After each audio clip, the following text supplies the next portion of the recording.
Hello and welcome to the Introduction and Instruction for Module 1 for CTE 4640 for the spring 2026 semester. This is intended to provide an overview and the instructions for the activities for the module. So we'll go in and we'll get started. And there are two ways in which you can get into the first module. You can go in through the Getting Started module,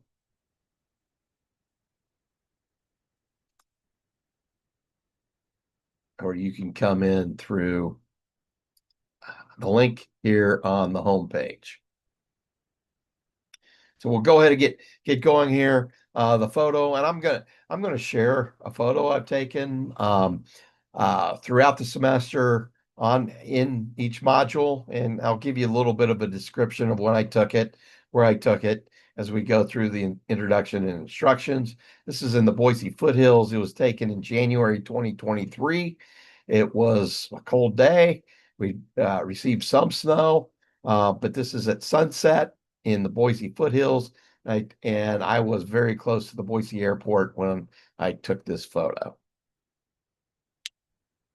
You're watching the introduction and instructions, and this will be changed when you get in here to update it to 4640 instead of what it used to be 464. The university added a zero on the end of their numbers, and they're doing it because it should help better organization and keeping track of courses.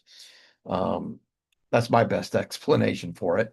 Anyway, I have two research-based career guidance articles for you to read.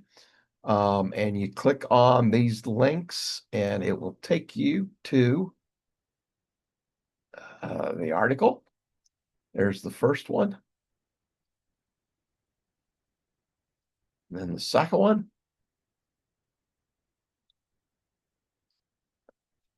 And I also have provided questions to consider as you're going through the articles. For the first one, the Buyer et al.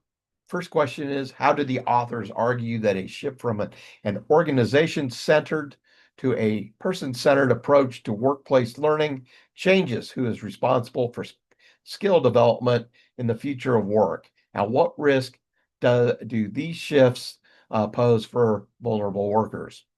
Second one, in what ways do major future of work trends such as remote learning, demographic shifts, technology such as AI, and the informal economy reshape access to learning opportunities, and which groups of workers are most likely to be advantaged or disadvantaged as a result?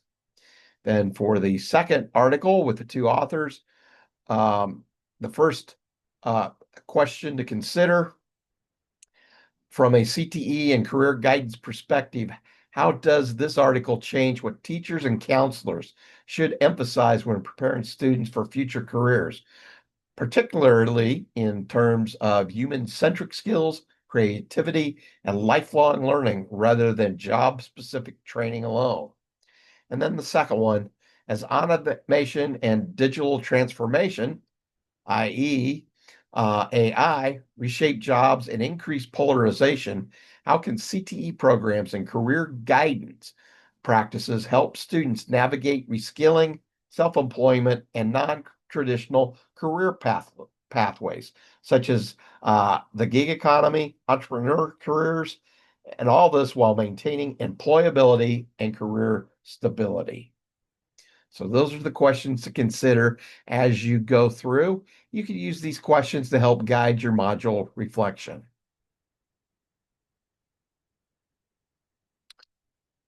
Then from the who do you think you are, the Smith and Fanning textbook, read chapter 1.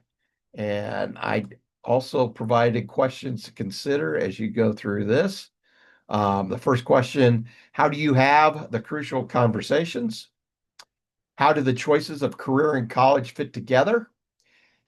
How do the courses taken in high school affect the options you have in life? and how will you use the information from chapter one to improve your professional practice in providing career guidance to your students. Excuse me.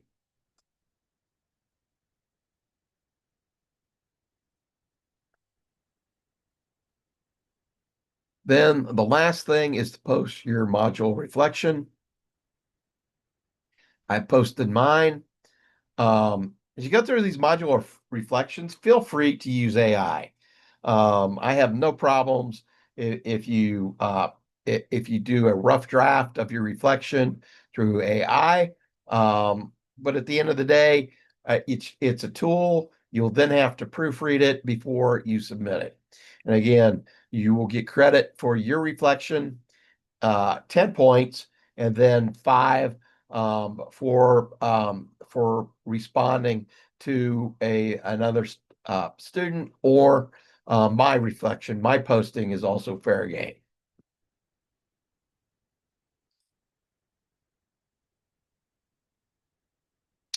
And it is suggested that module one be completed by February 1st.